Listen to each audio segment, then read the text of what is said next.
When Eleanor Monroe walked into the ornate wood-paneled room of Whitmore and Lane, she could feel the stairs cutting through her like cold wind.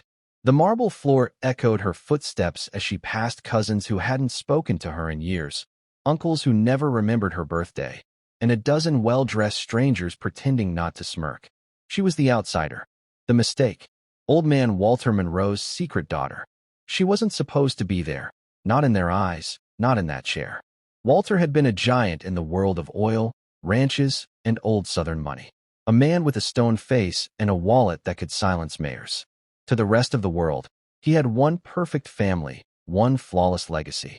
But Eleanor, born from an affair he never publicly acknowledged, existed in the margins. She hadn't come for money. She came for closure.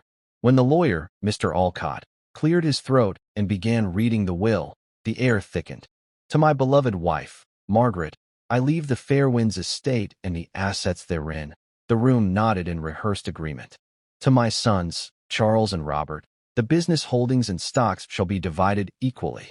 There were murmurs of approval. Polished shoes tapped the floor in impatience. Then the lawyer paused.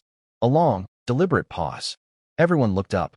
And to Eleanor Grace Monroe, Mr. Alcott said, glancing over his glasses at the quiet woman in the back, I leave the sum total of $1. The room erupted.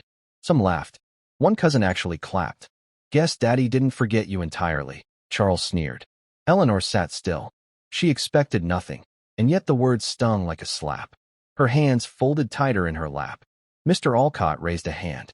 And a letter, to be read aloud now, per Mr. Monroe's specific request. The room quieted, like a movie scene before the twist.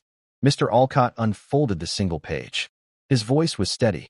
To my family, if you are hearing this, I am gone. And perhaps it is only in my absence that I can finally tell the truth. I built a world with my name on buildings, my wealth in banks, and my pride on a leash made of control and appearances. But the only time I truly saw myself, without the armor, was when I held Eleanor in my arms in that rundown hospital in Memphis. Her mother was kind, gentle. She never asked for anything. And Eleanor, she looked at me like I was simply a man, not a bank account. I failed her. I failed them both. But she gave me more than any of you ever could. Not in money, in love. While the rest of you grew fat on inheritance and comfort, Eleanor was working double shifts to pay for a stranger's chemo treatments. She donated bone marrow to a child she didn't know. She opened her home to foster children with trauma and no place to go. She took the name I never gave her and made it mean something, which is why the Monroe Foundation, worth $24 million, will be placed entirely in Eleanor's care with one condition. She must continue using it to serve others as she already has. And for the rest of you, if you want to be part of it, earn it.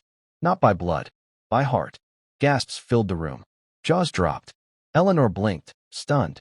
Margaret's face turned red. Charles stood to protest. This is a joke, right? He was senile. He didn't mean. But Mr. Alcott pulled out signed documents, notarized, time-stamped, bulletproof. It was real. The laughter had stopped. Eleanor sat frozen for a long moment, the paper trembling in her hands.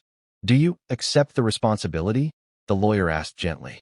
Eleanor looked around the room, not with arrogance, not with revenge, but with the soft eyes of someone who'd never asked for a thing and had finally been seen.